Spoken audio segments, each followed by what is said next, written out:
Con todos, ahora tengo el placer y el honor de presentarles a ustedes aquí al profesor Marco Aurelio Suárez Souto de la Universidad de Campina Grande. El profesor tiene un doctorado aquí en la Universidad de Campina de Sao Paulo, tiene un postdoctorado en San Carlos de Sao Paulo también, en una universidad de la Universidad de Richard en Estados Unidos. Sí, un posgrado también en Estados Unidos. Así que, doctor Marco Aurelio, todo eso de la...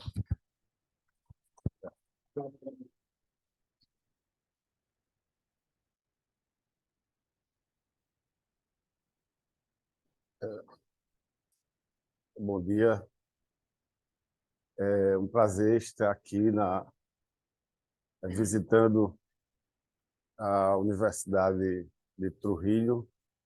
Essa é a minha primeira vez e eu estou encantado aqui no país de vocês. Eu também estou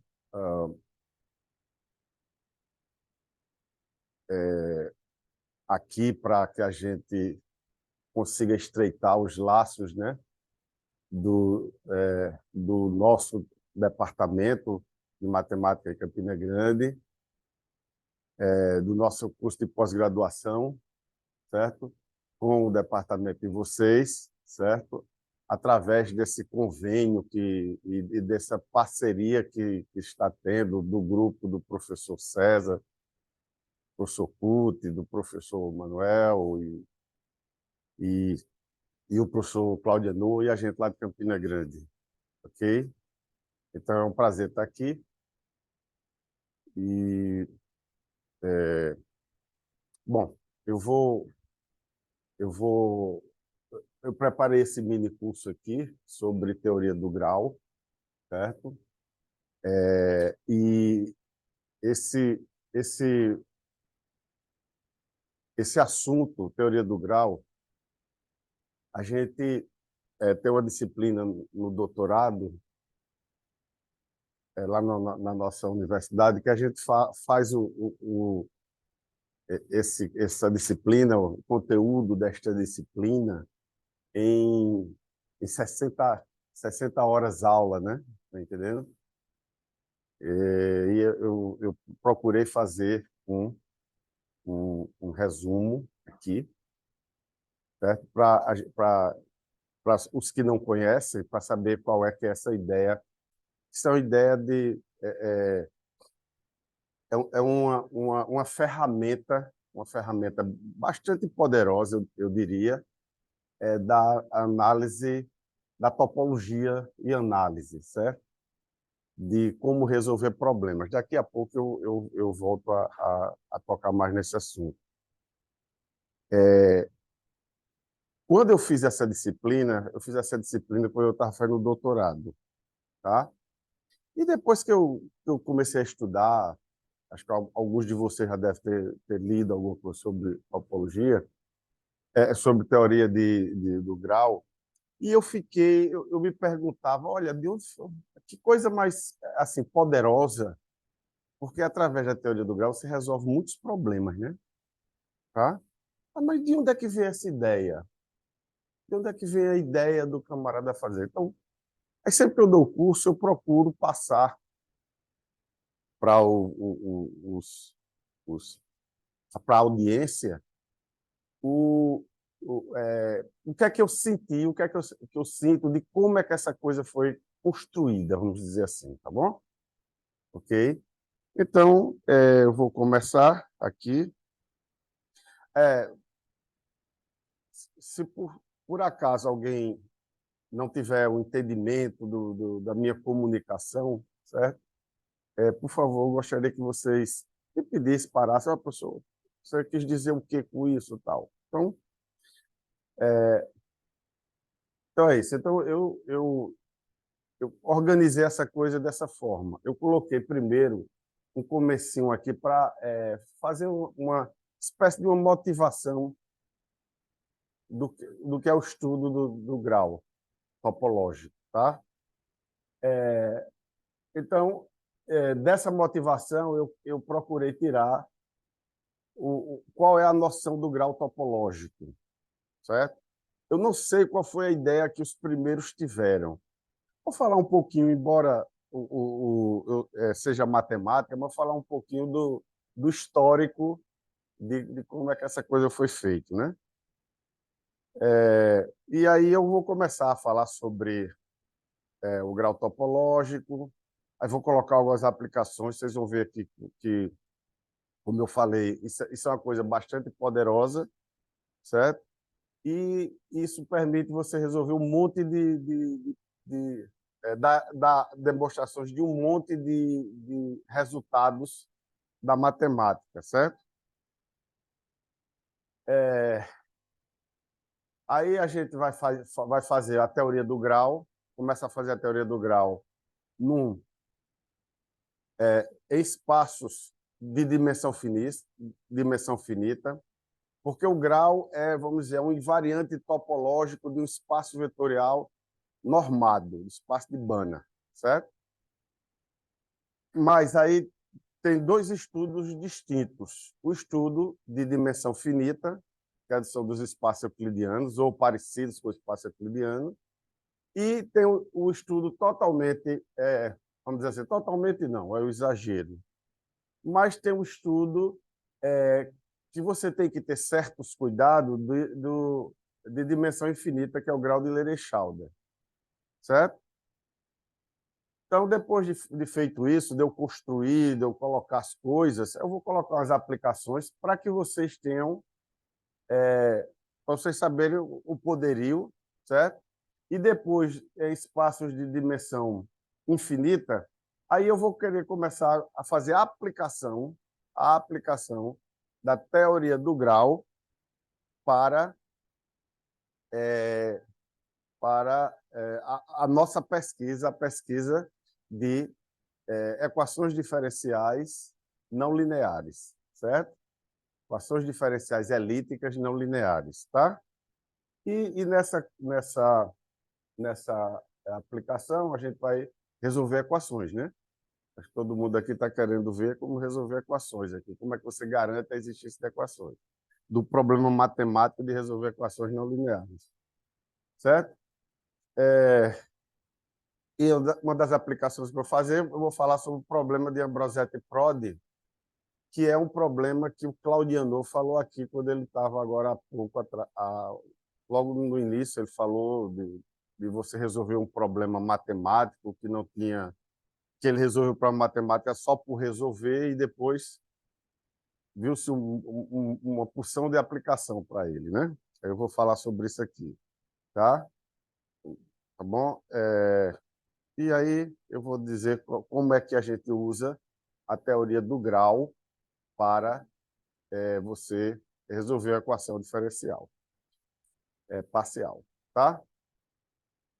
Então, eu vou começar fazendo o seguinte comentário. Bom, um dos principais problemas, né, de matemáticos, né, é você resolver da maneira mais genérica possível esse que está aqui, certo? Esse que está aqui. Dado uma função definida num conjunto, eu não quero saber se esse conjunto tem estrutura ou não tem, certo? Tá? Ele de E em E, tá? Uma função, fazer assim, de um conjunto U em E, certo? Dado um elemento Y pertencente a E, a coisa mais geral que você pode colocar é ache uma solução para a equação f de x igual a y. Não tem nada mais geral do que isso. Certo? F de x igual a y. Quem não sonha resolver todos esses problemas desse tipo? Resolveu, você está feito. Tá? Muito bem. Né? E o que significa isso? Ache um elemento x pertencente ao conjunto U, tal que f de x é igual a y. Certo? Muito bem. Então, por exemplo, a gente pode colocar aqui alguns exemplos. Né? Posso colocar aqui um exemplo Olha, eu vou colocar coisa bem simples porque eu acho que a ideia vem das coisas simples. Aí depois, gradativamente, eu vou aumentando os problemas, tá? Ok? Então, por exemplo, pega o disco no R2, o disco de, de raio 1, certo? E você quer resolver um sistema desse aqui. Sistema não linear. Sistema linear a gente sabe como resolver tudo. Sistema não linear, como é que eu posso encontrar? Bom, o que eu quero dizer com isso aqui é que eu posso colocar esse problema nesse formato. Eu posso colocar esse problema nesse formato, fazendo o quê? Existe solução? Eu posso localizar aonde está a solução? Vamos lá. Bom, para este caso, se eu pegar a função f de xy, certo? Escrita por essa expressão, então o problema vira um problema desse tipo. F de xy igual a f de x igual a y, onde x é a variável xy e o y é o 0, 0.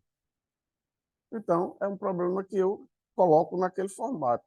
Ache a solução, ache x que satisfaz a equação, certo? Então, podemos escrever sistema, aquele sistema como um problema do tipo f de x igual a y, certo? Então, nosso trabalho é resolver f de x igual a y.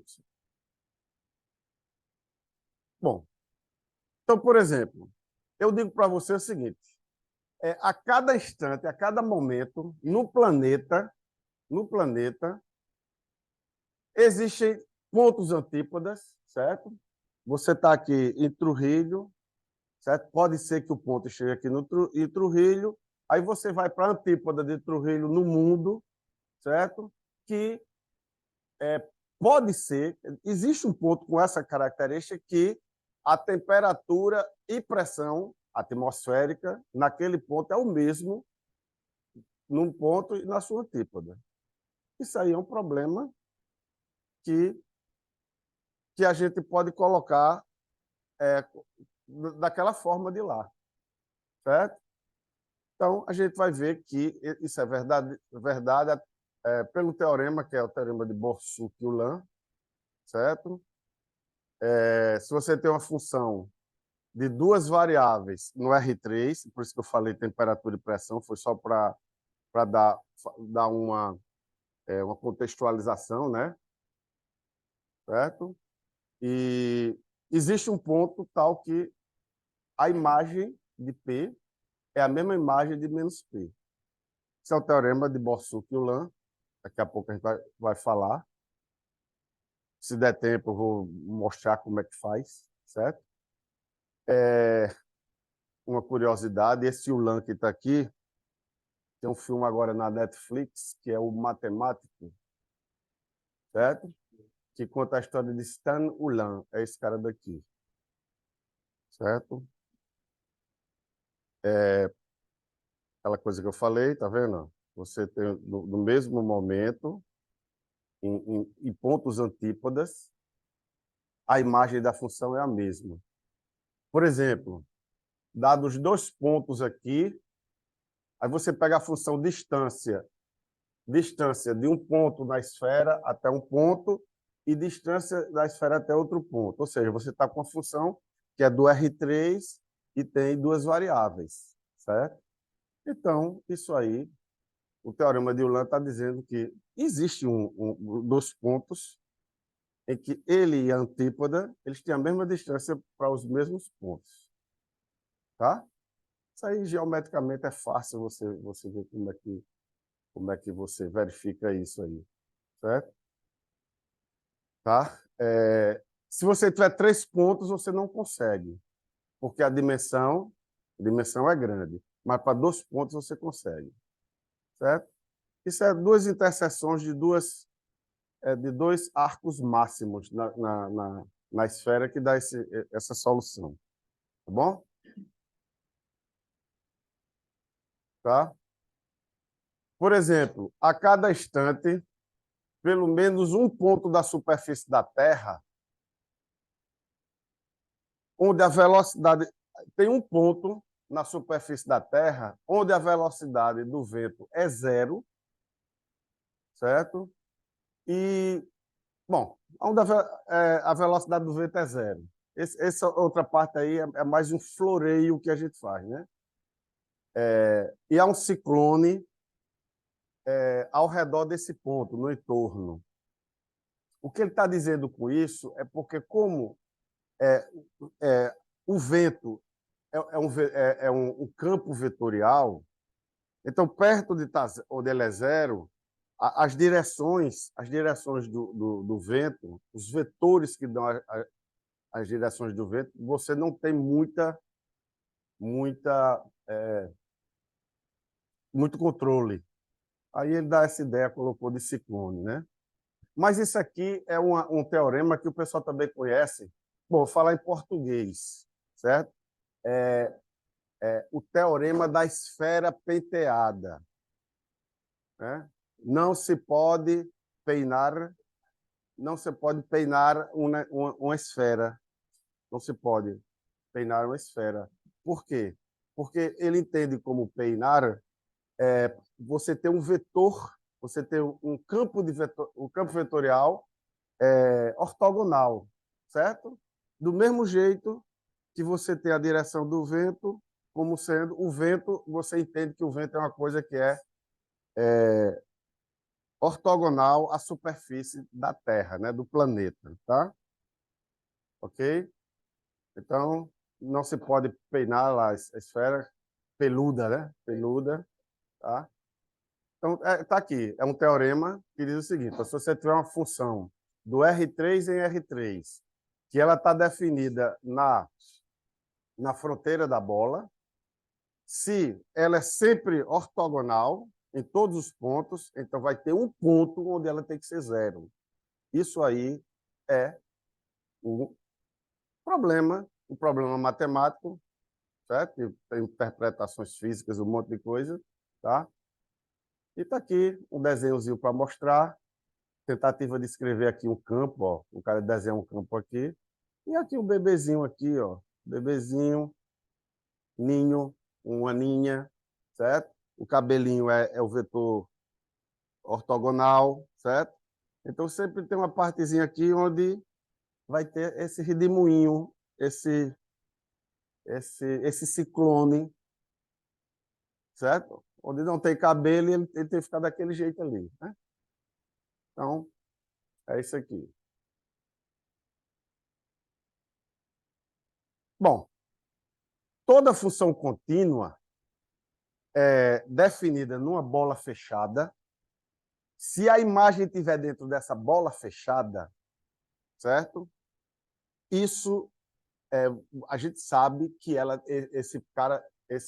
essa função contínua, ela tem um ponto fixo, certo? Um ponto fixo é um ponto tal que f de p é igual a p.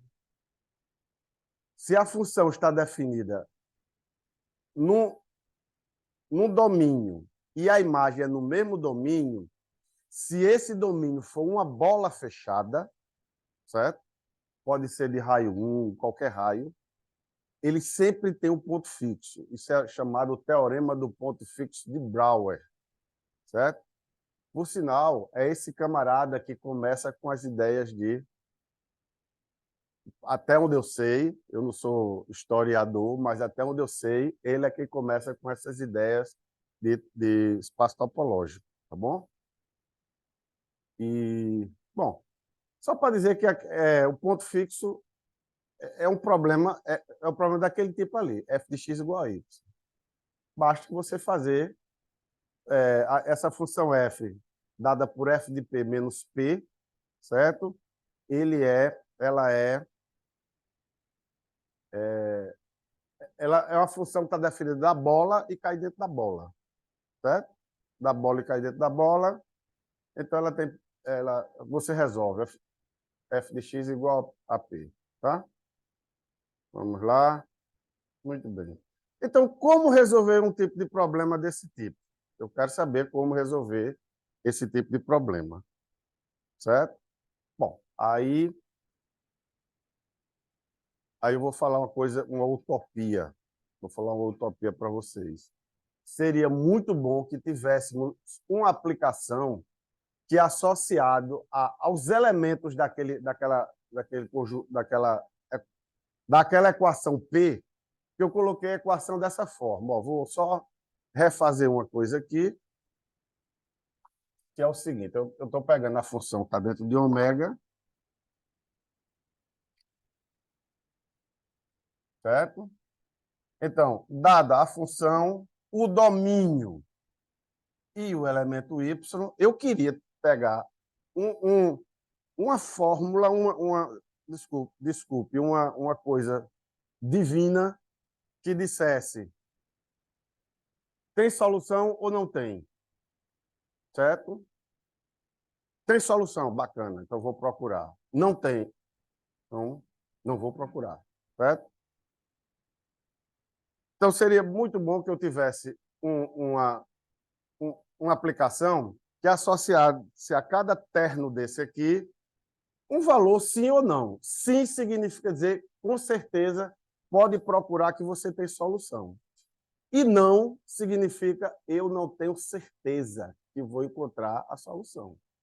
Certo? Não tenho certeza que vou encontrar a solução. Certo? Seria muito bom se você tivesse isso. Certo? Bom. Então, de um método numérico que a gente estuda nos cursos de cálculo numérico, você tem essa ideia de como a coisa é feita, certo? Então, o método numérico, que é o método da bissecção, que você tem lá, que é você pega uma função que ela tem que ser contínua, certo? Aí o que é que você faz lá no método da bissecção? Você tem um intervalo AB, tem um intervalo aqui, e você quer resolver o problema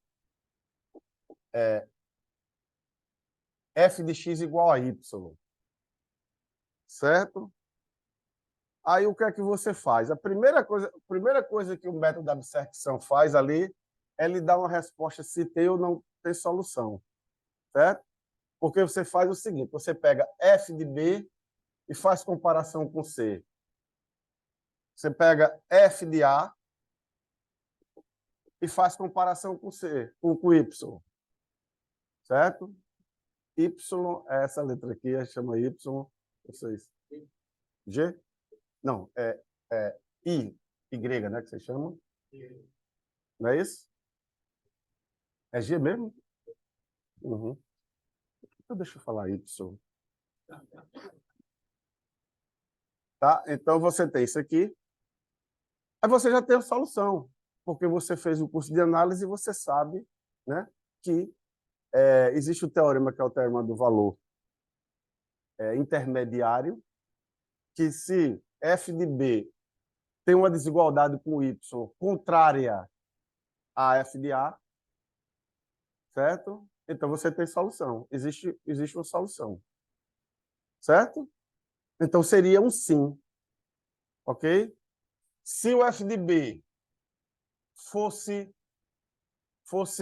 maior do que y e o f, não, desculpe, o f de a fosse maior do que y e o f de b fosse menor, também você garante que tem solução, certo? O que você não tem a garantia de ser solução é quando os dois satisfazem a mesma desigualdade com o y, aí você não tem garantia. Então, o resumo é esse aqui, ó. Tá? Então, esse método da bissecção consiste em localizar a raiz da função, certo? Aproximando de uma forma inteligente, tá? Primeiro, você observa tem f de a, se você tem essa desigualdade, ou se você tem essa desigualdade, sim, você tem certeza que tem solução. Se você tem essas duas desigualdades aqui, eu não tenho certeza que tem solução. Por quê? Eu posso ter solução, mas eu também posso não ter solução. Tá? Então, é um não. É um zero, não é zero. Tá? Ok? Então, pronto, é essa a informação. Então, o teorema do valor intermediário, como eu falei, mostra que as possibilidades 1 e 2, você possui pelo menos uma solução e não podemos determinar se a mesma equação possui ou não soluções nos casos 1 e 2. Então, portanto, bom, aí qual é o método lá do método, o método numérico? Não sei se vocês já viram. O método numérico é assim. Você vai, aí faz a média aritmética. Aí testa, faz esse mesmo teste aqui. Tem solução ou não tem? Você tem as desigualdades ou não tem? Se tiver desigualdade, se não, aí você já não procura solução por aqui. Você só vai onde você tem certeza que tem solução, certo? Ou seja, o que é que você está fazendo com isso? Você está localizando, certo? Você está localizando a, a, a sua equação, tá? Porque você está localizando a equação. Esse método, vou demorar um pouquinho nele, porque eu achei ele muito bacana, porque ele é inteligente e ele dá a ideia do que vai ser o grau futuramente. O que ele faz aqui é o seguinte, você tem o gráfico da função aqui, aí você fez a média aritmética. Aí quando você testa entre esse intervalo e esse, as duas imagens estão acima de y. Então, eu não tenho certeza se tem solução. Pode ser que tenha? Pode. Mas não importa, eu não tenho certeza, eu não vou não ter certeza. Agora, aqui não. Como a desigualdade com a altura y é, é, é diferente da desigualdade com a altura f de A, então eu tenho certeza que tem solução. Aí o que é que eu faço? Eu esqueço isso aqui e venho para cá. Faço isso aqui de novo, certo? Vejo que aqui não tem solução e aqui tem, e vou fazendo essa bissecção, tá? Isso é um processo que aproxima a raiz com uma excelente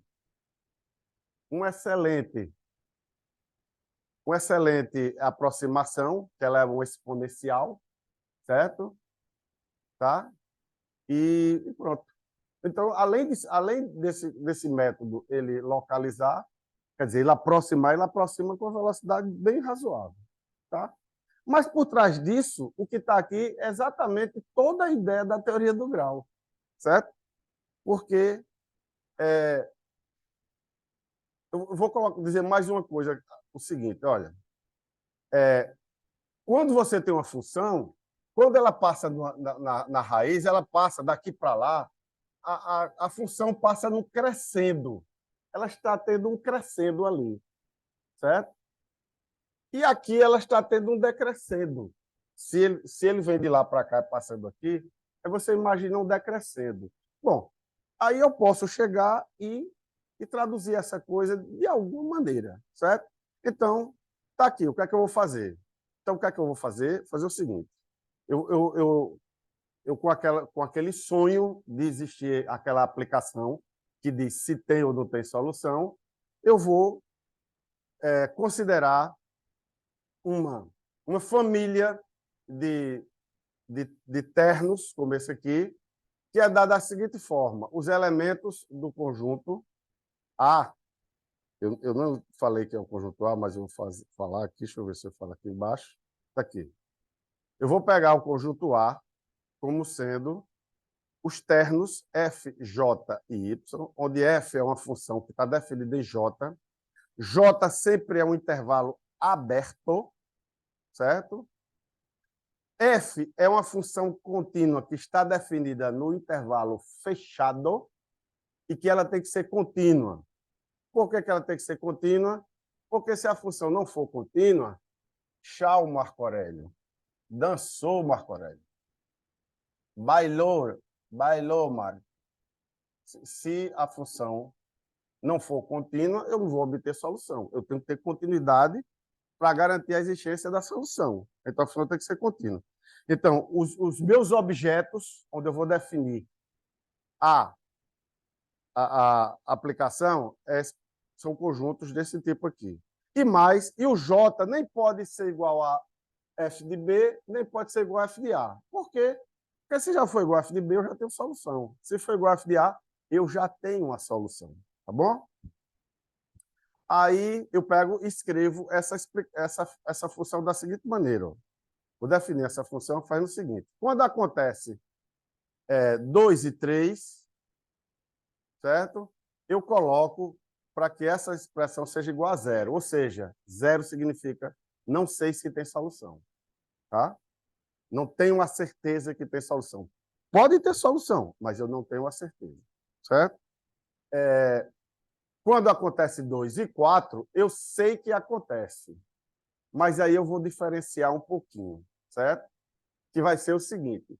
Quando for um crescendo, eu coloco 1. Quando for um decrescendo, eu coloco menos 1. Certo? Então, definir essa coisa daqui. E aí vejamos algumas propriedades. O D, na identidade, na função identidade, da reta, tá? Função I de x igual a x, que eu estou na reta. Tá? Eu estou fazendo aí uma teoria do grau na reta. Estou começando devagarinho. Então, eu tenho,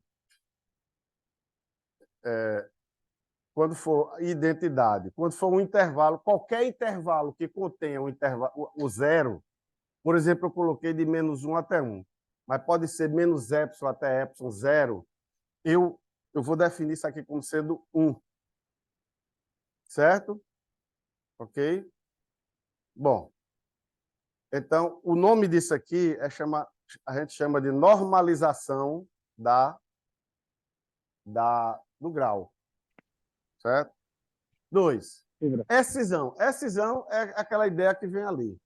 É a ideia muito inteligente, que é o seguinte.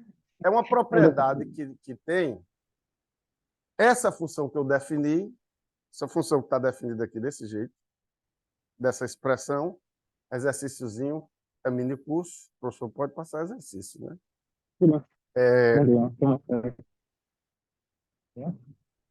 Essa coisa que está dizendo é o seguinte, eu quero localizar solução. Então, eu tenho um intervalo aqui, AB. Certo? Aí o que eu estou dizendo é o seguinte, se eu tiver essa coisa e eu tiver certeza que aqui não tem solução, eu tenho certeza que isso aqui não tem solução. Certo? Ok? Então, o número que vai dar aqui, ele vai ser a soma desse mais a soma desse aqui. Tá? Ok? Isso aí é muito fácil de explicar. A gente explica no desenho. Vou explicar no desenho. Vou pegar desenhar uma função que sai daqui, certo? Eu sei que não tem solução aqui, tá vendo? Sei que não tem solução aqui, então ele faz assim, tá? Perdão, vou fazer assim. Imagine que eu tenho uma coisa desse tipo aqui. Faz assim. Eu tenho certeza que nesse intervalo eu não tenho solução. Pronto. Aí, vamos lá. Ok? Tá bom? Então, veja. O grau daqui, o grau no intervalo, o grau dessa função no intervalo I e o Y, certo? O Y está aqui nessa altura. Y está nessa altura. Veja bem, ele vai ser igual a quê? Isso vai depender do f de B. Eu vou desenhar f de B aqui em cima para a gente fazer uma análise. Se o f de B está aqui em cima, essa coisa tudo vai ser igual a 1, porque é um crescendo, tá vendo? É um crescendo. De A é um crescendo é igual a 1. Certo?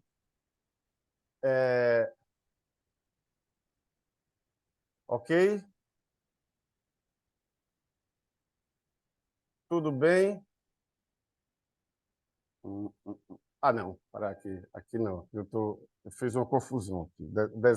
Não desenhei legal, não. Eu não desenhei legal.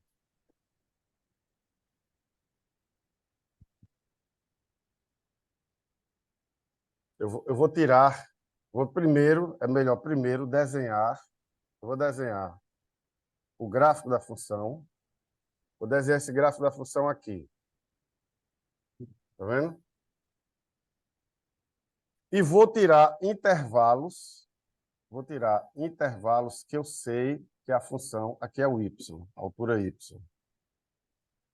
Vou tirar intervalos que eu sei que não tem solução à equação, tá? Vou fazer assim e fazer, e, por exemplo, fazer assim, tirar isso aqui. Tá? Uhum.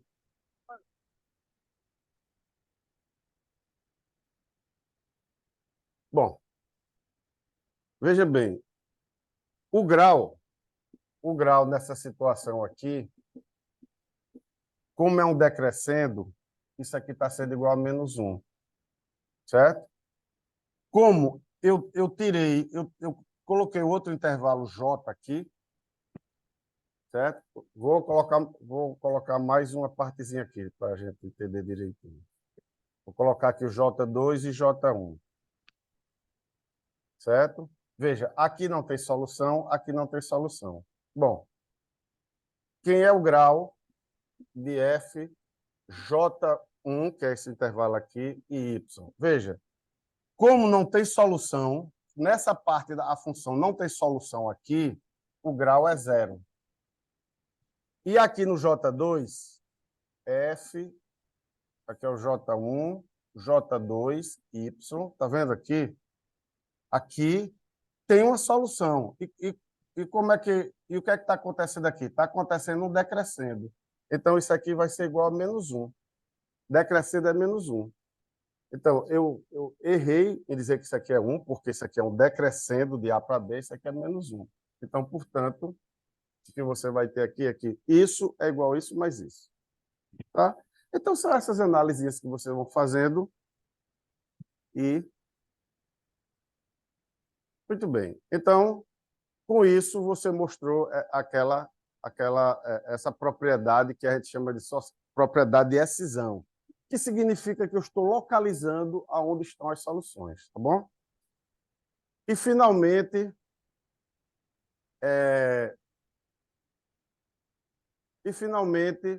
a invariância por homotopia. O que é a invariância por homotopia? É o seguinte, olha, eu posso, quando eu estou com a função aqui, aquela situação que eu coloquei sempre, A, B, faço um gráfico aqui, ó. Faço um gráfico, tá?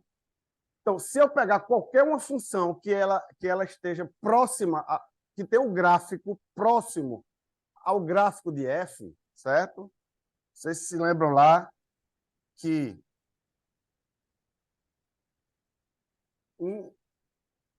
uma função que tem o gráfico próximo ao gráfico da função f, certo? Você tem uma faixinha aqui, certo? O gráfico da função tem que estar ali dentro também. Então, o que é que vai acontecer aqui? Não tem jeito. Se ela começar ali e terminar ali, ela vai ter um crescendo. Então, significa dizer que a expressão de D é a mesma, porque o G de B e o F de B tem que satisfazer a mesma desigualdade. Então, portanto, se você pegar uma homotopia, certo? Uma homotopia, você tem que preservar essa expressão aqui. Tá? Da mesma forma,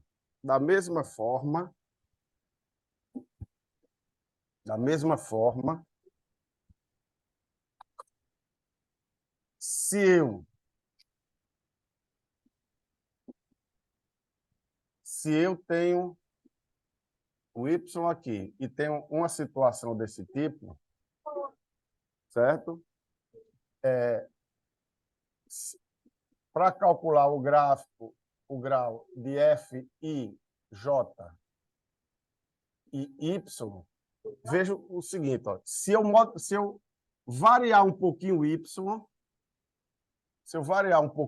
por exemplo, uma altura z, esses caras têm que ter o mesmo grau. certo? Os dois têm que ter o mesmo grau. Porque ele vai satisfazer a mesma desigualdade com y, ele satisfaz com um z que é vizinho. Tá? Porque sempre você está fazendo a comparação de f de A com y.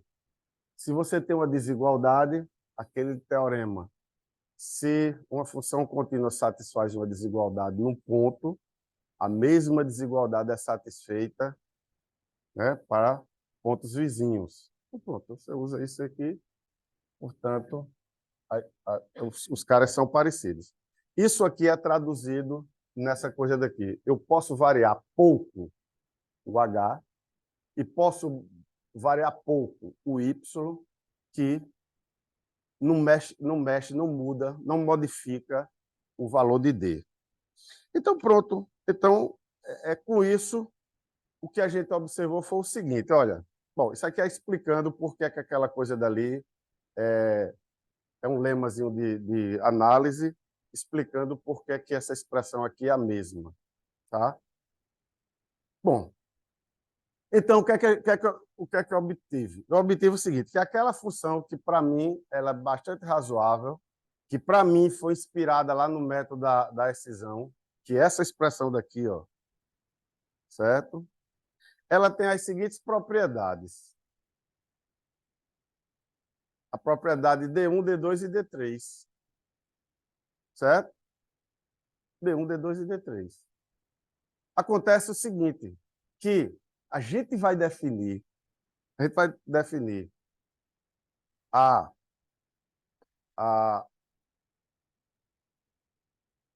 o grau topológico como sendo uma aplicação que vai estar definida naquele conjunto A, naquela família A, aquela família A aqui que eu sempre estou colocando, essa família A, que satisfaz essas três propriedades.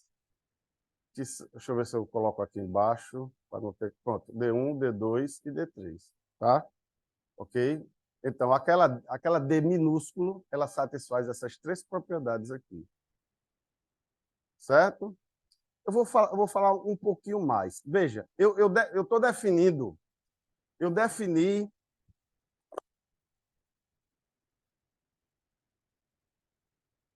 defini o grau na reta, certo? Apenas para funções que eu coloquei J como sendo, eu coloquei a família assim, ó, coloquei F, J e Y, tal que F é a aplicação do fecho de J, um intervalo.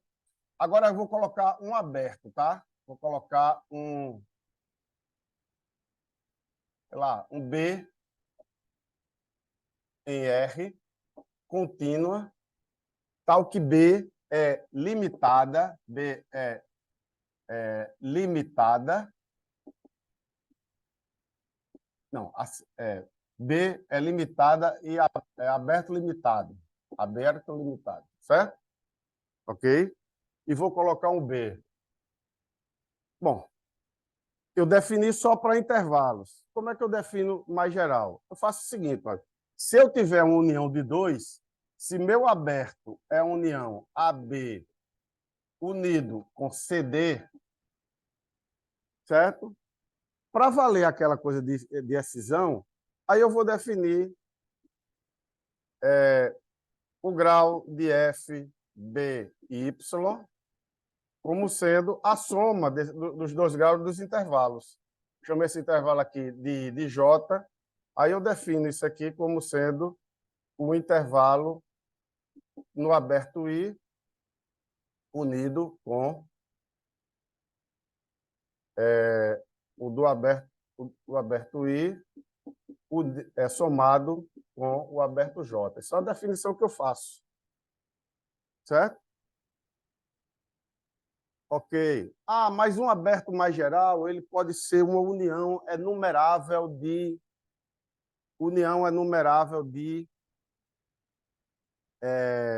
intervalos abertos, certo? Só que sua função é contínua, você vai pedir outra coisa que eu omiti aqui, certo? Eu quero que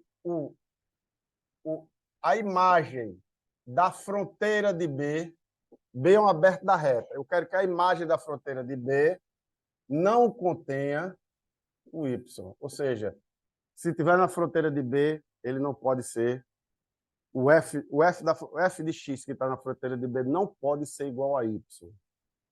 Com isso, dizendo isso aqui, eu digo para vocês que a quantidade de intervalos aonde você tem um crescendo ou um decrescente é uma quantidade finita. Isso é muito fácil que eu estou falando, mas eu não vou detalhar, porque senão eu não saio do lugar, certo?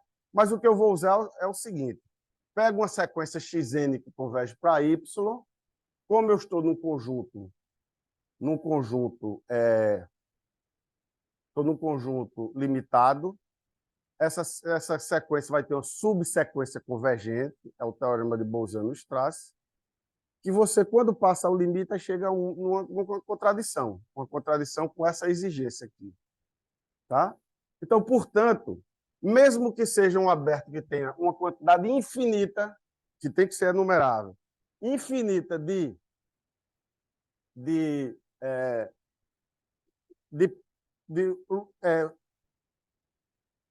intervalos que tem um grau diferente de zero, essa quantidade é uma quantidade finita.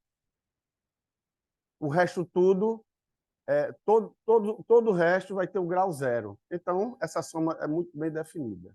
Tá? Esses aí são detalhes que... Muito bem. Então, aí vem uma coisa interessante, que é o seguinte. Suponha que na reta existe uma outra aplicação D que satisfaz D1, D2 e D3. É muito fácil ver que não existe outra, que ela é única. Se existe, é única. Ou seja, existe um único grau, certo? Existe única aplicação, que é exatamente aquela de lá. Ou seja, o grau na reta existe e é único, que é essa expressãozinha daqui. Ó. Cadê? Passei essa expressão daqui. Ó. Isso aqui é a expressão do grau na reta. Tá? Então, eu vou destacar apenas essas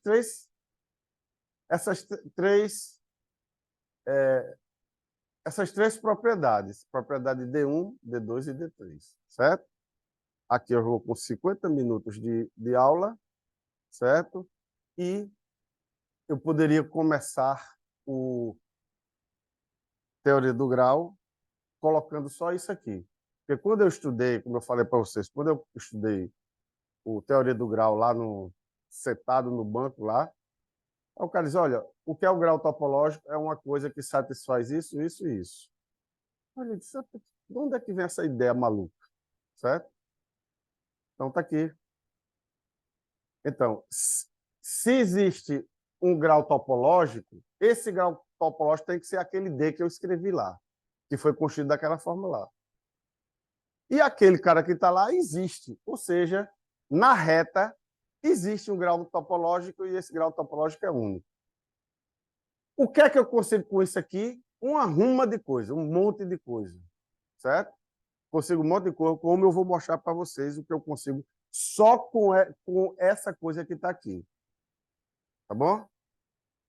Tá legal? Por exemplo, vamos lá. O D definido anteriormente, ele satisfaz D1, D2 e D3. Então, mostra-se que determinam unicamente o grau topológico, certo? Então, as propriedades são essas, existência de solução. Sim. Além dessas, aí eu tenho aquela coisa, veja bem. Pelo que a gente viu, se acontece D4, se o grau for diferente de zero, então você tem solução. Tá? Por que você mostra isso? Porque eu digo uma coisa para você. Se esse cara não tem solução, Se esse cara não tem solução, então o grau tem que ser 0. Então, isso é a contrapositiva do que está escrito em D4. É por isso que eu botei D4 linha. Certo? A existência de soluções é uma condição suficiente para que você garanta que tem solução. O grau ser diferente de 0. Certo? E aqui está dizendo uma condição suficiente para o grau ser 0 é que não possua solução. Isso aqui é fácil de você mostrar. Olha, eu vou começar a fazer desenhos mais gerais. Eu vou colocar coisa aqui no espaço euclidiano, tá? Porque o que é que eu vou fazer? Qual é o meu próximo movimento? A minha pergunta é o seguinte, quer dizer, a minha observação é o seguinte, já existe um grau topológico na reta, como vocês estão vendo. É simples? É. É coisa de análise 1? É. Sem problemas. Tá? Mas existe e é único. Aí você diz, pô, seria muito, muito legal, seria muito bom se existisse um, por exemplo, no R2, no R3, no R4. Será que existe? Então, é por aí que a gente vai. Então, suponha que eu tenho o D1, D2 e D3 no R3, no R2, por exemplo. Aí, eu quero dizer para vocês o seguinte, se eu tenho que f de x é diferente de y para todo x pertencente a U é o intervalo, o domínio, eu digo para vocês que o grau tem que ser, obrigatoriamente, o grau tem que ser 0. Por quê? Porque, olha, se ele for sempre diferente de 0, eu posso usar a excisão, certo? Para colocar aqui 3 abertos aqui dentro, A1, A2 e A3, e fazer a excisão. Por exemplo, o grau de F, U, Y, certo? Ele, pela excisão, veja, aqui fora não tem solução. Então, pela excisão, esse camarada aqui vai ser a soma de 2 graus. Porque o que a excisão diz é o seguinte, ó, eu quero calcular o grau lá fora, mas eu já localizei que aqui não tem solução, certo? Aqui não tem solução. Eu ainda não sei se tem aqui ou aqui. Então, eu uso a excisão. Aí eu tenho essa desigualdade. Aí, da mesma forma, eu faço D de F, U, Y. Agora eu faço D com F, A1, Y. E agora coloco F, A3Y. Tá vendo? Boto A1, Y e A3Y.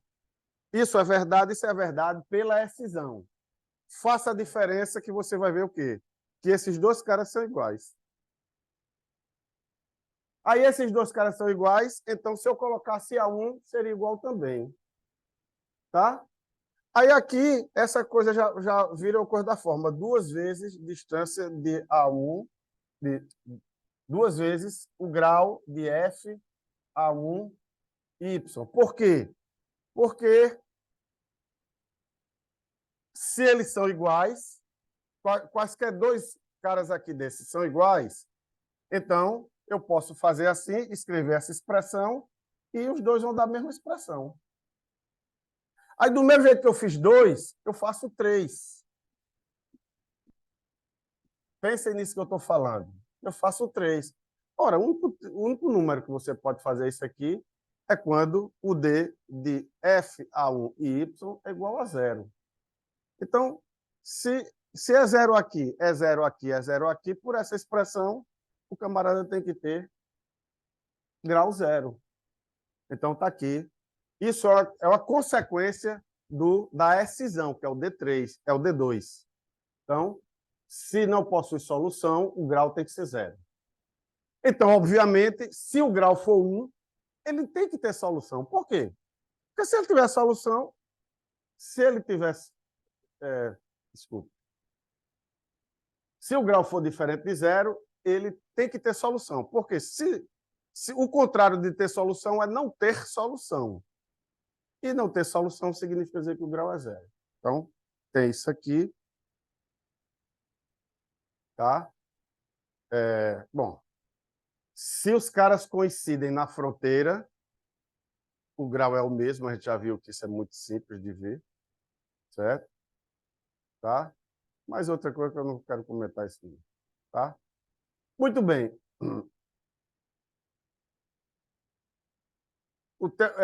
Vocês conhecem esse resultado da matemática. Isso é exercício de livro de análise. É mais ou menos assim. A demonstração disso aqui é o seguinte.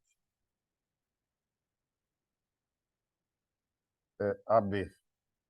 Tá horrível o meu desenho. Vou ser reprovado em desenho. Pronto, aqui. Tá?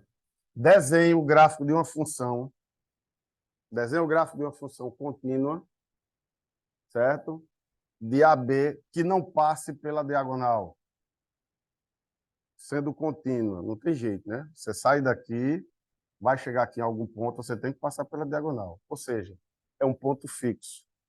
Toda função definida do intervalo AB, no intervalo AB, tem que ter um ponto fixo. Essa é a demonstração que eu estou colocando aqui, que é a demonstração que tem lá nos livros de análise. Demonstração não, ele coloca como exercício. Tá? Bom, o nome desse resultado é o ponto fixo de Brouwer. Tá? Mais na frente eu vou dar uma outra demonstração dessa que usa o grau. Não vou fazer agora, não, porque... Bom, agora um pouco de...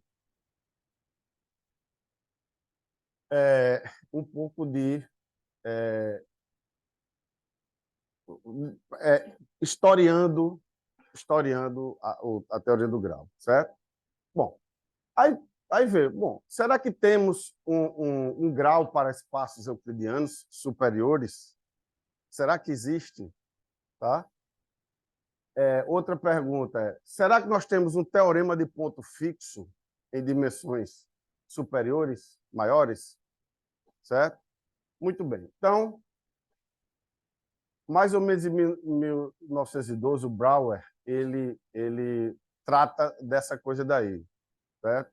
Eu imagino que foi aqui onde ele começou a estudar o ponto fixo de Brouwer, certo?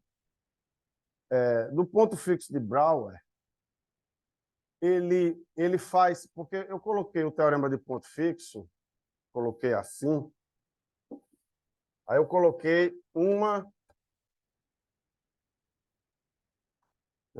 função que é contínua, aí tinha colocado de uma bola fechada numa bola fechada, certo? Se eu colocar um convexo fechado ilimitado, um convexo fechado é cerrado, né?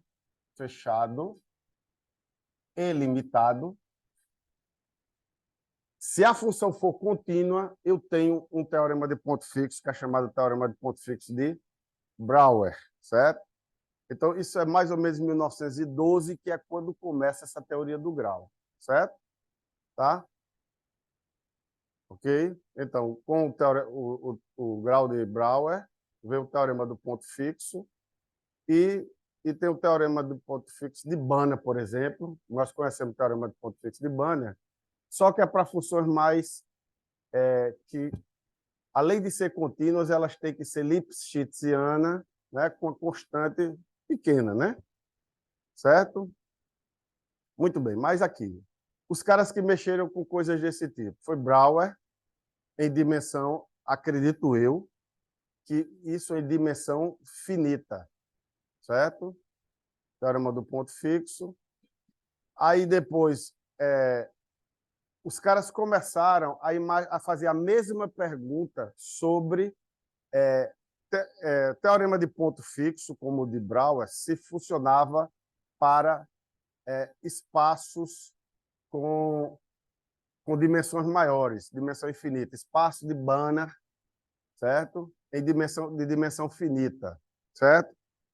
ok? Aí, daqui a pouco eu vou falar para vocês, aí não existe o teorema de ponto fixo para a dimensão infinita. Não existe, certo? Então, o teorema de ponto fixo, ele determina se um espaço tem dimensão finita ou não, certo?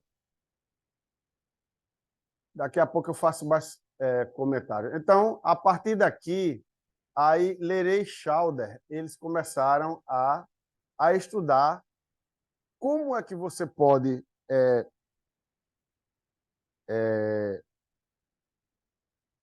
colocar essa teoria em espaço de dimensão infinita. Aí eles criaram, daqui a pouco vocês vão ver como, uma família de funções onde você tem um grau topológico, certo?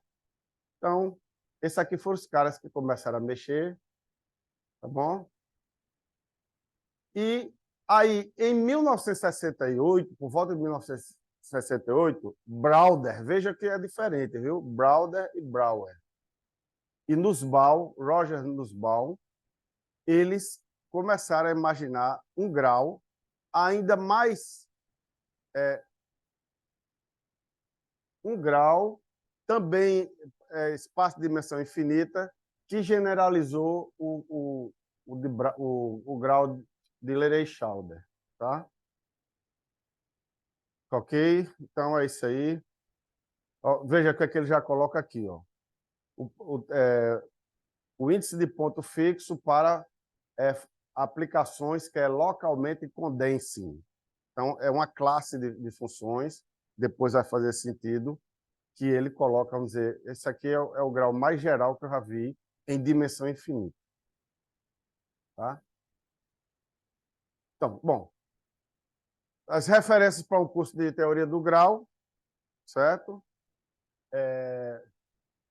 Tem o livro do Daimling, que daqui a pouco eu mostro lá, é o Klaus Daimling, e o Kesavan, esse aqui é de, acho que 2004, esse aqui é de, bom, acho que tem um de 80 e 90, alguma coisa assim, certo? Bom, agora o grau de Brouwer, o que é que ele vai fazer? Bom, como é que é feito? Aí é aquele lance, o cara vai dizer, bom, seria muito bom, já que funcionou tudo bonito e na reta, seria muito bom que eu tivesse um grau no espaço euclidiano, certo? Então, aí o que é que eu vou fazer? Eu vou axiomatizar, eu estou axiomatizando a existência de um grau no espaço euclidiano Rn, tá? Aí está aqui. Qual a família que eu vou pegar? Mesma família, família de funções contínuas, definida em fecho de abertos limitados. Então, aberto limitado, eu pego o fecho, certo? Aí a função tem que ser contínua, ômega é um aberto limitado, e aquela condição que eu coloquei ali, ó, que o y não pertence a alguma coisa, eu faço aqui do mesmo jeito. Eu quero que o y não pertença à imagem de f, de fronteira de ômega por f. Significa essa frase aqui, ó, f de x não é resolvido na fronteira, tá? Bom, por que, Marco Aurélio, por que você colocou f de x não pode ser definido na fronteira? Porque se f de x for resolvido na fronteira, você resolveu o problema. Você não está atrás de solução? Se existe um cara na fronteira tal que f de x é y, você já resolveu o problema. Que bom, legal. O grande problema seu é quando não, ele é diferente de y na fronteira. Então, aí esse aqui é a família né, esses ternos aqui, ó, f, uma função, ômega e y. Quem são esses daqui. Então, para essa coisa daqui, eu estou supondo, a partir deste momento, a partir das 11 horas e 38 minutos, eu estou supondo que existe uma aplicação D que associa a cada cara desse um valor inteiro, certo? Que é chamado de grau topológico, na verdade é o grau de Brouwer, a gente chama de, se existe, vou chamar de grau grau de Brouwer, que satisfaz a normalização, veja que eu estou repetindo exatamente o que foi feito lá no cara lá. Aqui eu esqueci de dizer que esse ômega aqui é qualquer aberto que contém o zero, viu? Qualquer aberto que contém o zero, isso é a normalização. Tá? Szão é aquele desenho que eu fiz. Se você tem certeza que aqui não tem solução, tem certeza que aqui, ó, não tem solução, certo? Então, o grau vai ser... O grau de fora vai ser o grau daqui mais o grau daqui. Mas, para isso, eu tenho certeza que não tem solução. Certo? Então, finalmente, a invariância por homotopia, que significa o seguinte: se eu modificar um pouco, será que vai mudar o grau? Não, o grau é o mesmo. Se você variar pouco a função, colocar aqui duas funções que têm uma distância de um para o outro pequena, e aqui uma coisa que tem a distância de um para o outro pequena, certo? O grau é o mesmo, ele é constante, ele se mantém constante, certo? Isso aí, olha, para a gente dizer isso, é o seguinte, olha. Basta a gente dizer que H de TA é diferente de Y de T para todo T no intervalo 0,1. Certo? E o Y também, né? Aqui, ó, tá vendo? Se eu tiver isso aqui sempre para todo T no intervalo 0,1, ou seja, através de uma homotopia contínua, ela é constante na homotopia. Tá? Isso aí é a invariância por homotopia. Bom, aí aqui vem o seguinte. Eu estou, como eu falando, axiomatizando que existe tal aplicação. Aí a pergunta é, se existe, quer dizer, se existe, como é que eu calculo? Como é que eu calculo essa coisa? Certo? E outra coisa, e será que existe?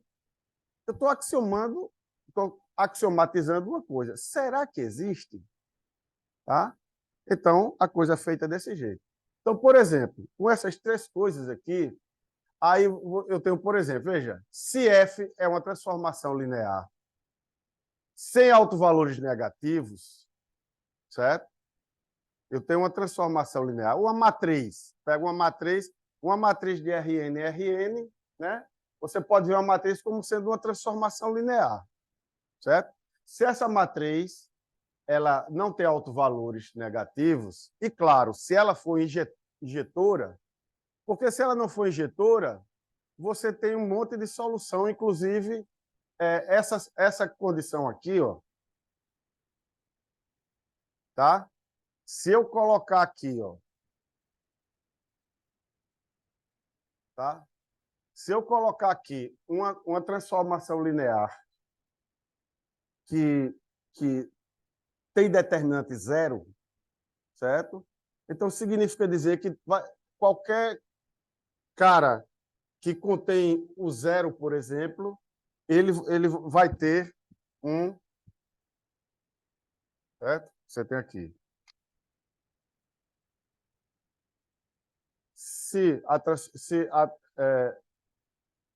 Se A não é inversível, então existe toda uma coisa de dimensão 1, pelo menos, aonde o A é igual a zero, ou seja, o A vai ser zero na fronteira. Então, você não pode calcular o grau, porque para você calcular o grau, o A de x tem que ser diferente de zero. Então, não faz sentido. Para fazer sentido, você tem que ter que ela seja injetora. Tá? Então, veja o seguinte, ó. Se há uma transformação linear com o número... Não, eu pulei demais. Sem autovalores negativos, certo?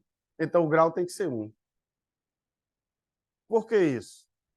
Porque eu pego uma homotopia, a homotopia é admissível, foi bom eu ter falado dessa palavra, porque isso aqui, ó, eu digo que é uma homotopia admissível. O que é uma homotopia admissível?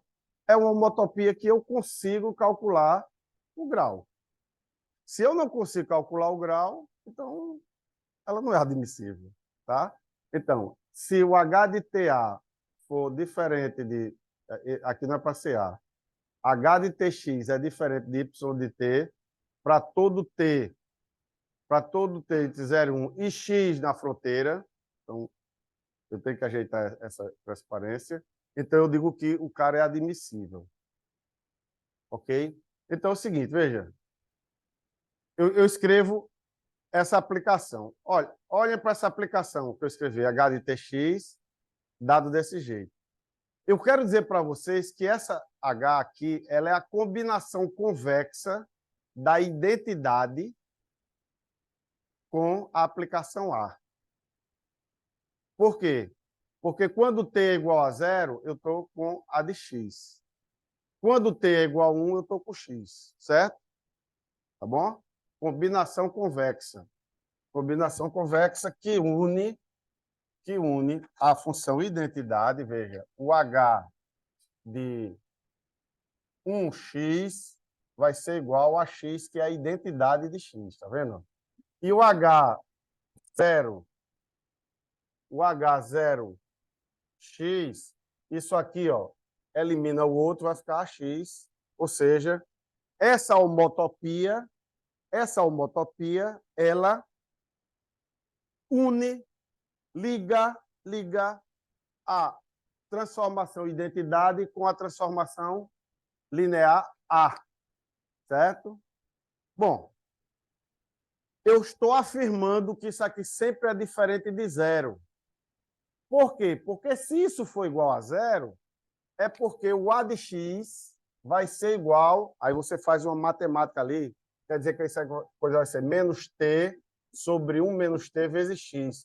Ou seja, se tiver um x diferente de zero, que isso aqui é igual a zero, então eu estou dizendo que A possui um alto valor negativo. Mas ele não tem alto valor negativo, então significa dizer que aquela coisa acontece e os caras têm o mesmo grau.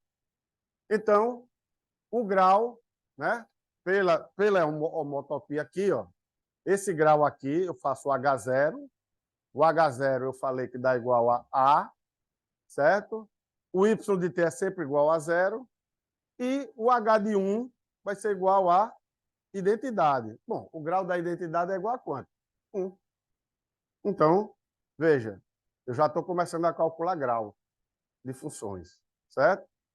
Tá? Bom,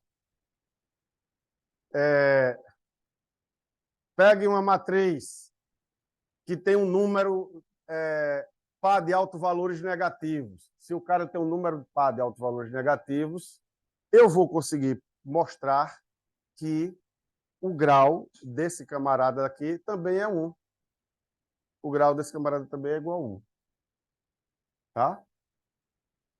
Bom, aqui eu coloco uma maneira de você provar isso. Eu vou fazer agora. Se der tempo, no final eu mostro. Ou seja, veja bem, se a matriz ela tem uma quantidade par de autovalores negativos, o grau é 1 também. Se não tem autovalores negativos, o grau é 1 também, certo? Se sua matriz só tem autovalores complexos, ora, não é negativo, então o grau é 1 também, certo? Tá? Bom, aqui é a explicação de porque essa coisa vai ficar lá, quem tiver curiosidade, certo? Mas no final das contas, onde é que eu escrevi aqui? Está aqui, ó. Não, peraí. No final das contas, está aqui.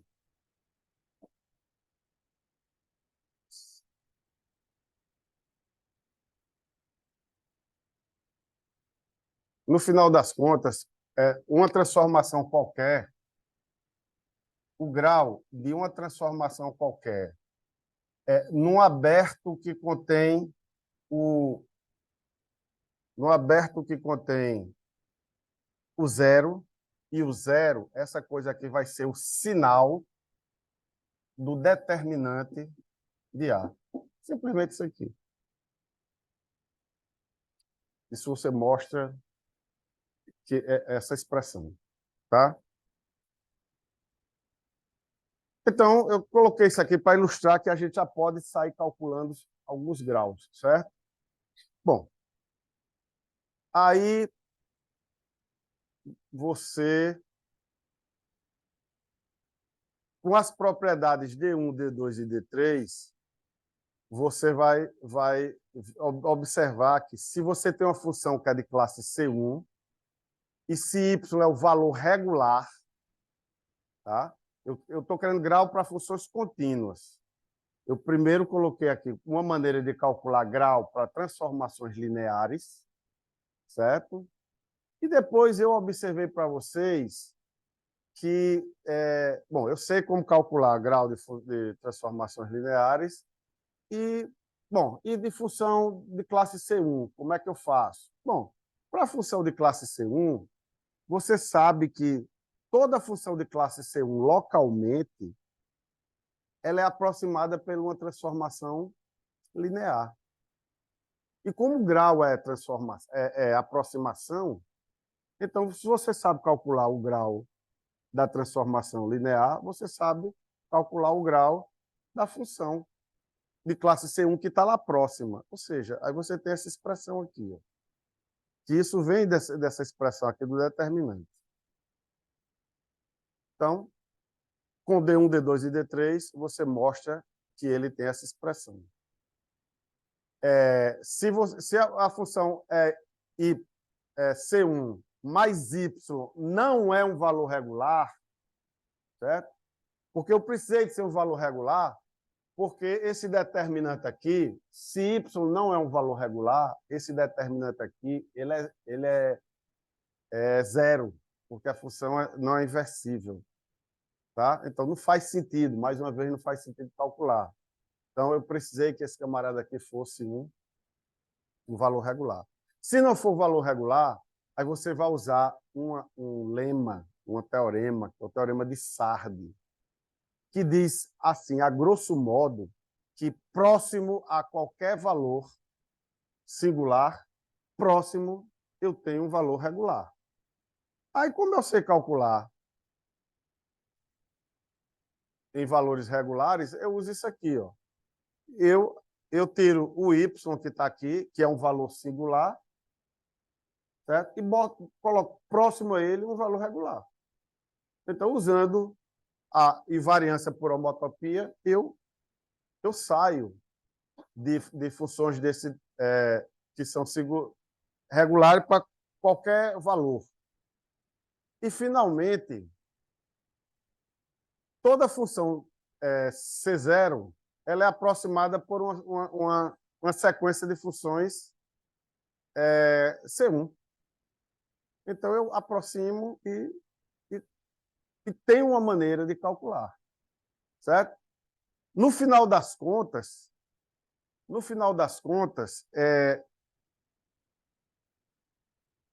por esses passos aqui, a gente escreve uma expressão explícita de como deve ser o grau, certo?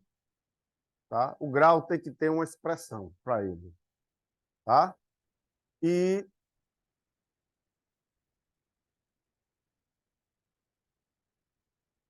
eu vou colocar mais aqui. Tá, antes disso aqui. Aí o que é que a gente faz? Bom, mas o que eu falei foi o seguinte, eu axiomatizei. Se existe o grau no Rn, certo? Então, a expressão nas funções que tem de classe C1, e nos valores regulares é uma só, não tem jeito. Nas transformações lineares é esse aqui. Se existe, ele tem que ser essa expressão.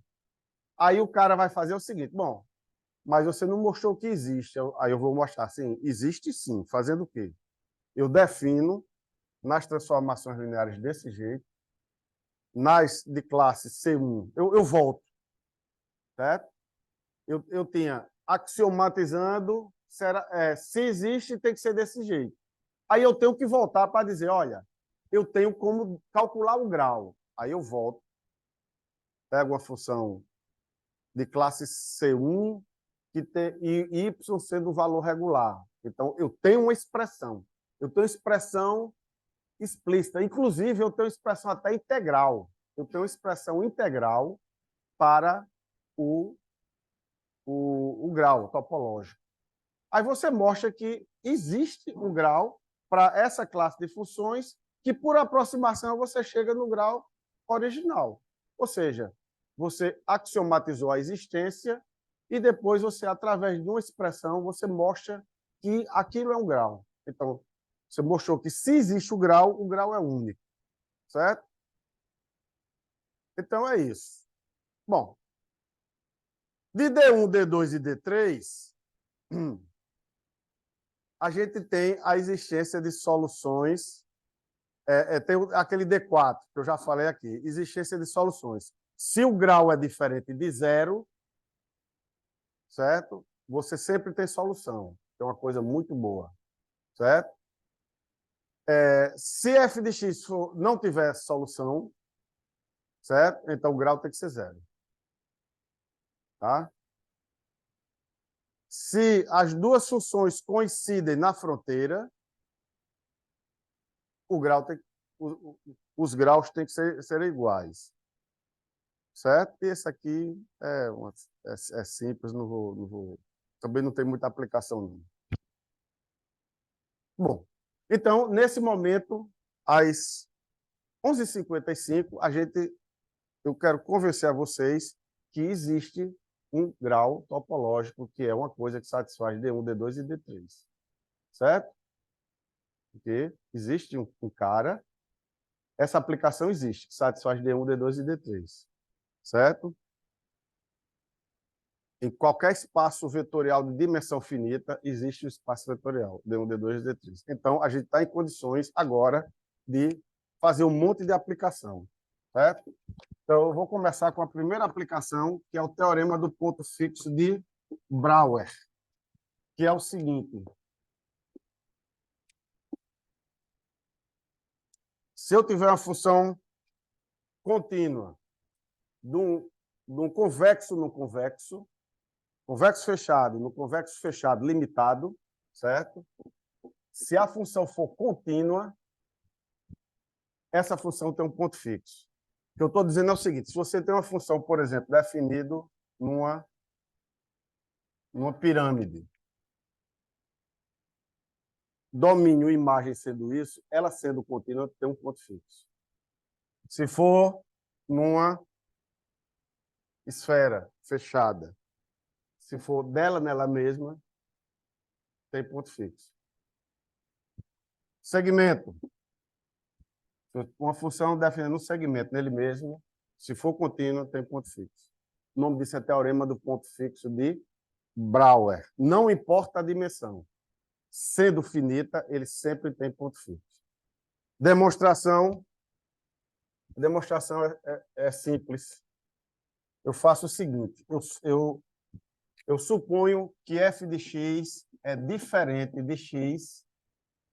F de x é diferente de x para x na fronteira de C. Na verdade, eu vou fazer o seguinte. Eu vou mostrar isso.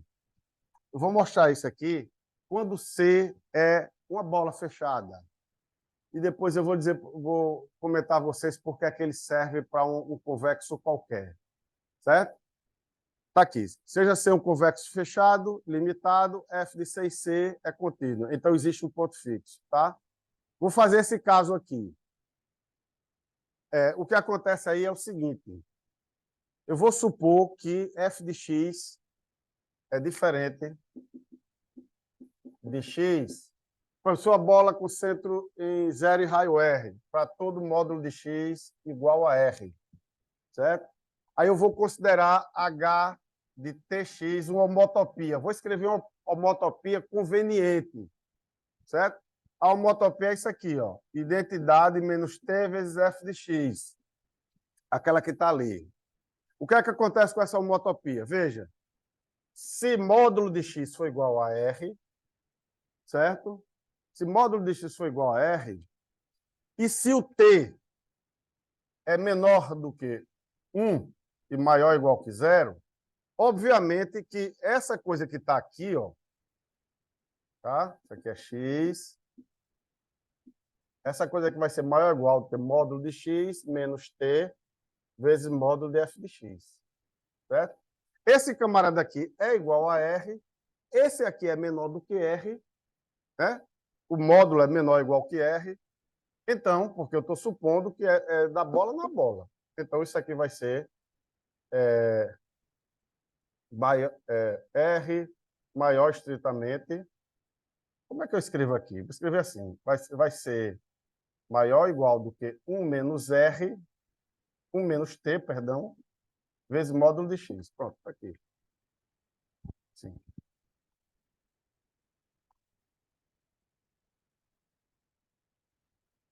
Continha rápida. Topologia de espaço métrico. Certo? Desigualdade do triângulo reversa. Você faz assim, colocou aqui. O que é que eu estou obtendo? Eu estou obtendo que o H de Tx é sempre diferente de zero. Certo? Para todo t entre 0 e evitando 1. Exatamente quando t é igual a 1, eu acabei de dizer que f de x é sempre diferente de x. Então, essa coisa nunca é zero, tá? Então, concluo que pelo D3, que chama-se a invariância por homotopia, o H de T ponto na bola com centro E0 e raio R e 0, isso aqui é constante. Constante igual a quem? Constante igual, por exemplo, quando t for igual a 0. Quando t é igual a 0, isso aqui é a identidade que, usando a normalização, que é o D1, essa coisa é igual a 1. Isso aqui, quando t é igual a 1, eu estou com a identidade de I menos F, BR0, 0, certo? Quando eu estou com t igual a 1, eu estou calculando esse grau aqui, ó, identidade menos F, BR0, 0. E eu estou dizendo que esse camarada é igual a 1. Se ele é igual a 1, grau diferente de 0, significa dizer que existe solução. Então, eu tenho uma solução para x menos f de x igual a 0, eu tenho a solução dentro da bola. Certo? Então, isso aqui é a demonstração do teorema do ponto fixo de Brouwer, usando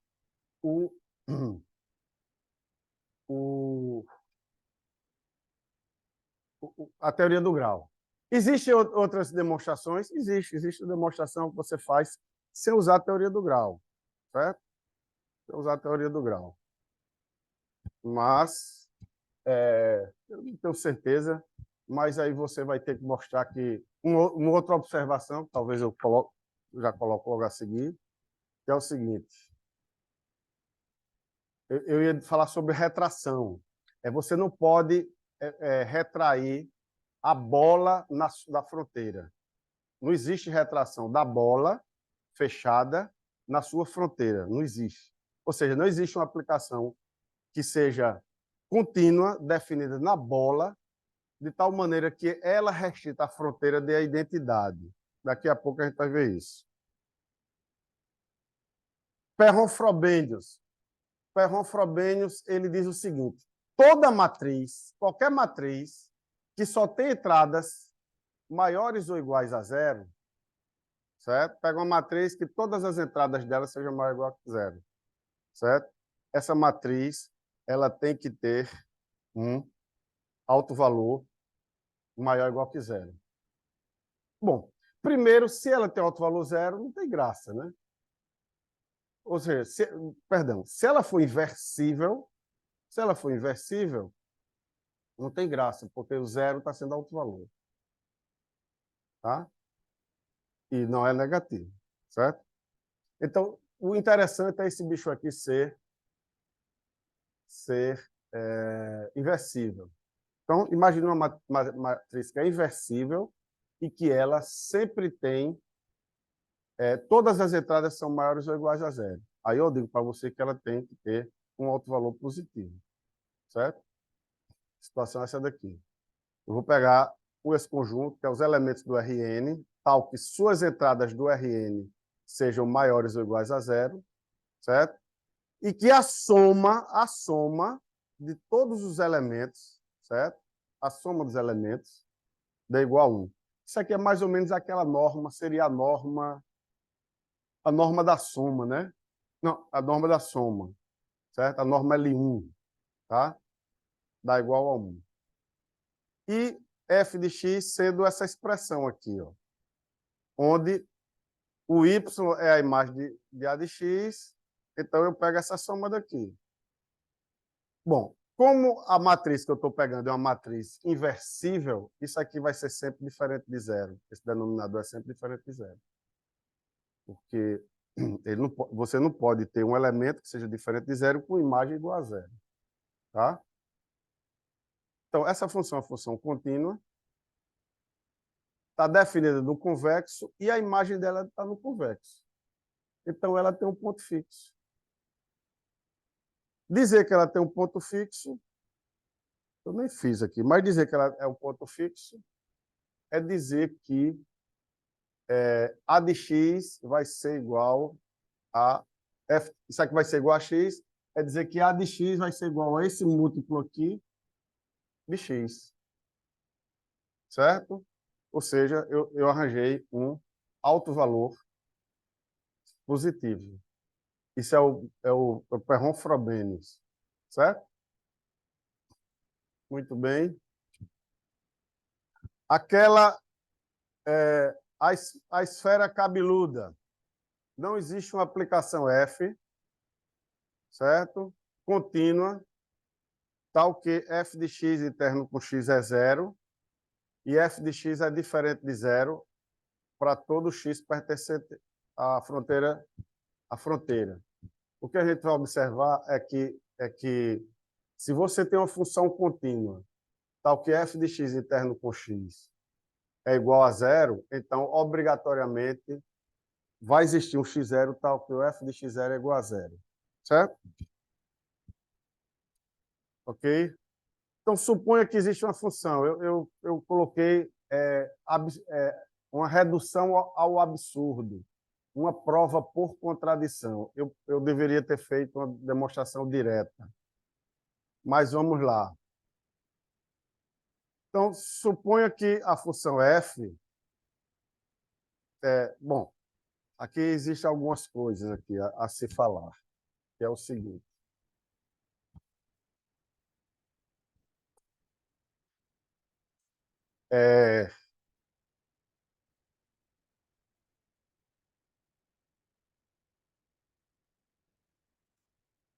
Se eu tenho uma função definida num fechado, certo? Eu tenho uma função definida no fechado, qualquer, da reta, do Rn. F contido em Rn fechado. Certo? Então, existe uma aplicação F-til definida em todo o Rn, em Rn, que ele faz, ele estende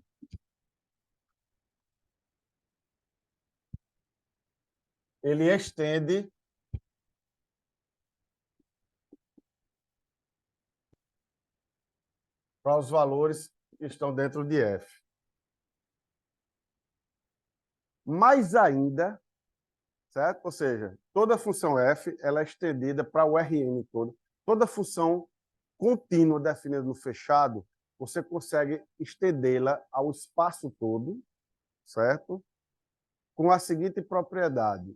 Ela restrita ao conjunto domínio original, ela é conhecida como a função f. Ou seja, é uma extensão.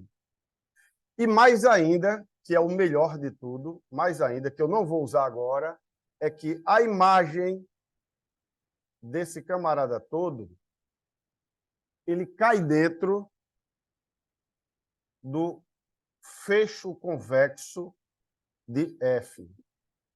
Ou seja, fecho convexo é você pegar todas as combinações convexas e ele vai estar dentro daquele conjunto, o fecho convexo. Tá? Aí pronto, aí sem perder a generalidade, se existe uma aplicação que está definida nesse fechado, que tem essa propriedade, eu posso supor que ele tem uma extensão. Então, eu já pego essa extensão. Eu pego a extensão, certo? Aí estou chamando de f a extensão. Então, a função está definida no espaço todo, e como f de x é diferente de zero, obviamente eu posso falar sobre o grau topológico, certo? Aí eu tenho duas possibilidades para esse grau. Ou o grau é -1, ou o grau é diferente de -1. Ou ele é igual a 1, ou é diferente de -1. Se ele for diferente de -1, imagine que ele seja diferente de -1. Então, eu considero essa homotopia, que está aqui, certo? Essa homotopia daqui, eu faço a seguinte observação. Ela é uma homotopia que liga F a menos a identidade. F a menos a identidade. Tem um detalhe importante que eu esqueci de pontuar, mas nunca é tarde para isto.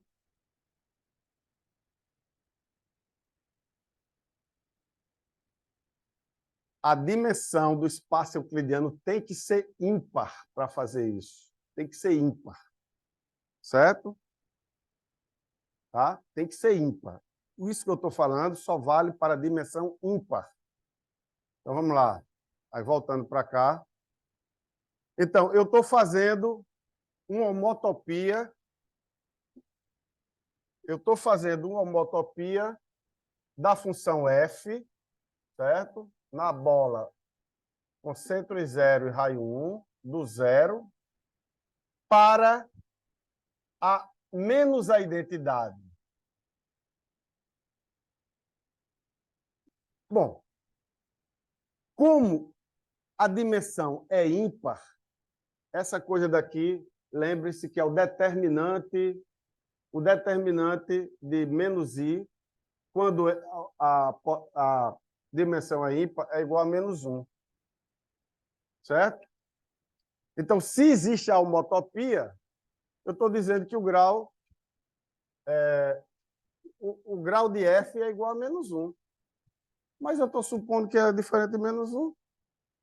Então, essa homotopia não pode ser, ela não pode ser admissível. Então, ela tem que falhar em algum ponto. Então, é isso que eu estou dizendo. Essa coisa, certo? Ele tem que falhar, não pode ser diferente de zero. Ou seja, tem que ser igual a zero em algum ponto t0 e algum x0 que está ali. Certo? E se tiver, eu chego a um absurdo. Porque eu estou dizendo que o f de x0, certo? Se tem igualdade, é porque o f de x0 vai ser igual a t sobre 1 menos t0 de x0. Tá? Então, ele é escrito dessa forma, ou seja, ele vai ser um alto valor não linear. Então, ele está com essa expressão, que quando eu coloco nessa expressão, ó, isso aqui não é hipótese, isso aqui não tem que ser zero, mas esse lambda aqui é diferente de zero, é aquele quociente ali. Ou seja, essa situação não pode acontecer. Tá? Bom, qual é a outra possibilidade? Essa daqui não pode acontecer. Ah, então essa coisa vai ser -1, né?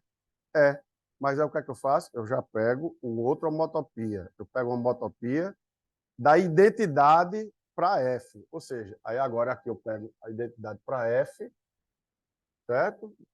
Aqui é 1. E eu estou colocando como hipótese isso aqui é -1. Ou seja, não adianta. Não tem para onde ir. Em outras palavras, a gente mostrou que não existe tal função, certo? Ela tem que falhar uma coisa ou outra. Se qualquer função contínua, ou falha isso, ou falha isso aqui. Tá bom? Então, essa é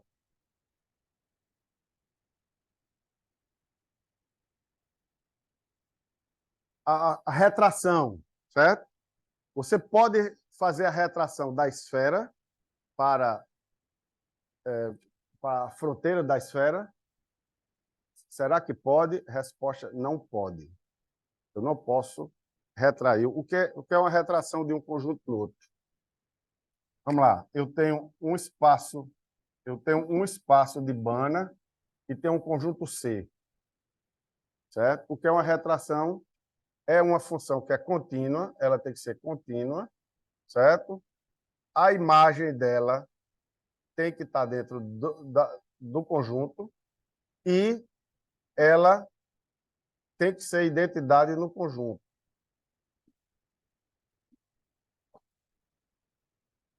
Certo? No conjunto. Aí eu digo que R é uma retração do espaço nesse conjunto aqui. Ela tem que ser contínua e satisfazer isso aqui. O que eu estou dizendo é que não existe nenhuma retração da bola na fronteira da bola que seja contínua. Não existe. Certo? Como é que a gente mostra isso? A gente faz o seguinte. Eu considero essa H e observo que ela é uma homotopia admissível. Muito fácil de fazer, porque eu tenho aqui H de Tx igual a x menos f, Tf de x. Então, isso em módulo vai ser isso aqui, ó, que vai ser mais igual que módulo de x. Módulo de x, eu estou na bola, é 1, tá vendo? E esse camarada que vai ser menos t vezes módulo de f de x, que é menor ou igual do que menos 1. Então, essa coisa aqui vai ser maior ou igual do que 1 menos t. Certo? Vai ser maior ou igual do que 1 menos t. Então, aquela coisa dali é uma homotopia admissível. Certo? Aí, com isso, eu estou dizendo o seguinte.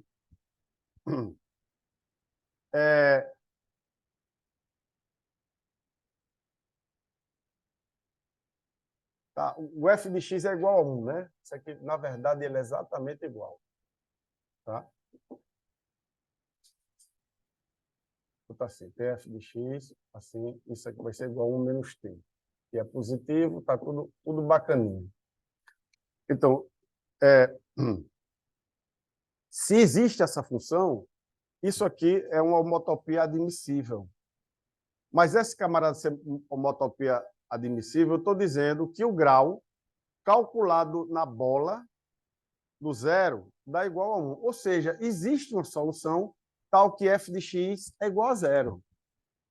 Existe um x, certo? Pertencente à bola, tal que f de x é igual a zero. Ora, f de x é igual a zero, mas isso aqui não tem módulo 1? Isso aqui não tem módulo 1? Então, chegou a uma contradição. Então, não existe retração. Certo? Muito bem. E agora, mais ou menos, os melhores momentos, tá? Ok? Bom, o que é que eu fiz até agora? Eu falei, comuniquei para vocês que existe um objeto topológico em cada espaço vetorial normado, cada espaço de Banach, com dimensão finita, existe um cara que é o grau topológico, que ele é único, certo? E que ele tem umas determinadas propriedades que a gente conseguiu mostrar uma porção de coisas. Uma delas é o teorema do ponto fixo. Se você tem uma função contínua num convexo, nele mesmo eu tenho um ponto fixo. Eu comuniquei isso para vocês. Eu comuniquei a vocês também que não existe uma retração da bola fechada na sua fronteira. Não existe. Por quê? Porque a gente mostrou que aquele objeto, que é muito poderoso, ele garantiu que não existe. Tá? Aí vem a pergunta, nada mais, nada menos, interessante do que essa. Será que vai existir um grau topológico para espaço de Banach de dimensão infinita? Será que vai ter? Bom, aí vamos fazer o seguinte. Se isso fosse verdade, se existisse, se existe no espaço de Banach qualquer um grau topológico, então existe um teorema de ponto fixo. Por quê? Porque a demonstração é exatamente a mesma. Se existe o grau topológico para as funções contínuas, então existe um teorema de ponto fixo. Bom, aí eu apresento para vocês o seguinte. Eu vou pegar esse espaço aqui, L2, vocês conhecem esse espaço, topologia de espaço métrico, certo? Um camarada com essa norma aqui. A gente sabe que isso, com essa norma, isso aí vai dar um espaço vetorial normado, o espaço de Banach, certo? Ok. Bom, aí nesse espaço que está aqui, eu vou definir uma aplicação que é de um convexo fechado, bola com CT0 e raio 1 fechado, é a bola lá do espaço L2, tá? E que ele é definido dessa forma. Eu pego uma sequência xi, aí faço um shift, certo? E somo a esse shift. Eu faço um shift, que é uma coisa linear. Um shift significa o seguinte: você pegar a sequência xn, botar na primeira entrada o zero e as outras você só dá uma empurrada. Certo? Aí nisso eu vou somar essa expressão aqui, menos raiz de 1 menos módulo de xi ao quadrado. Certo?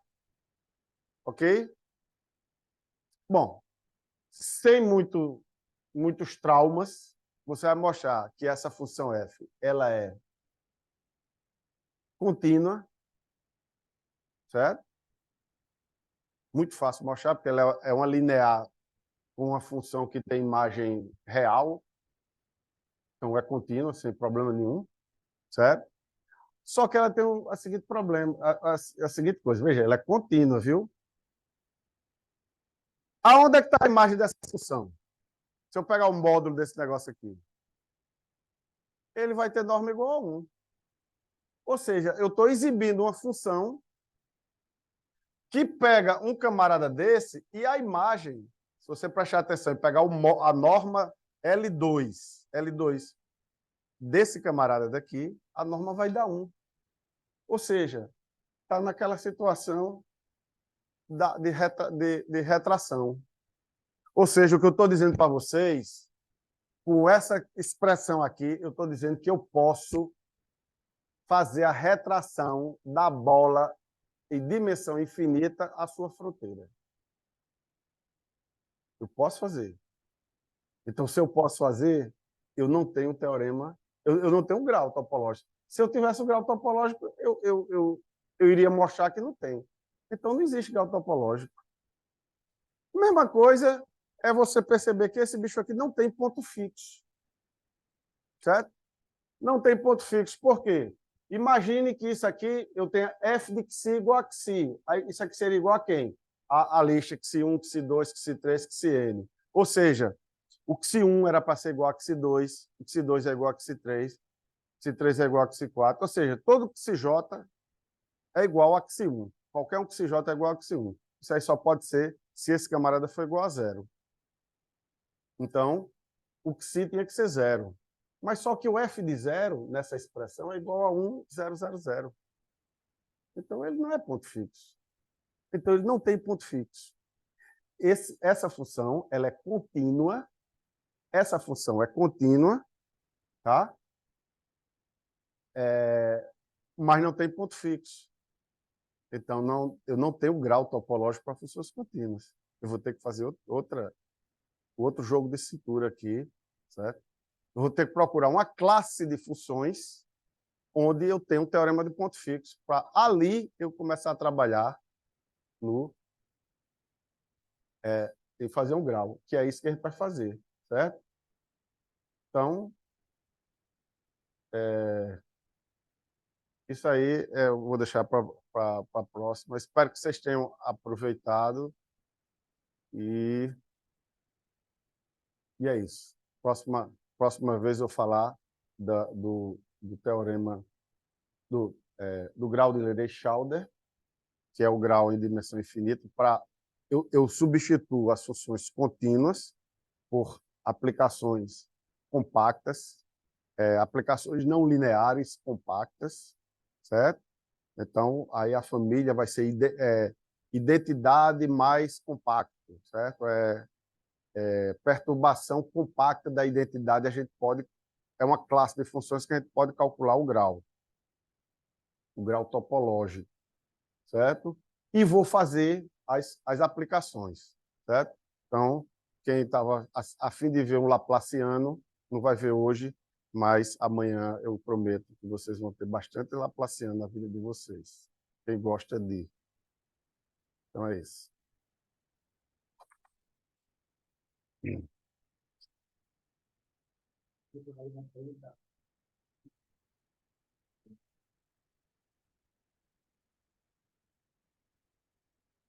Mas eu posso fazer exercício para eles, né? Obrigado, pessoal. Obrigado.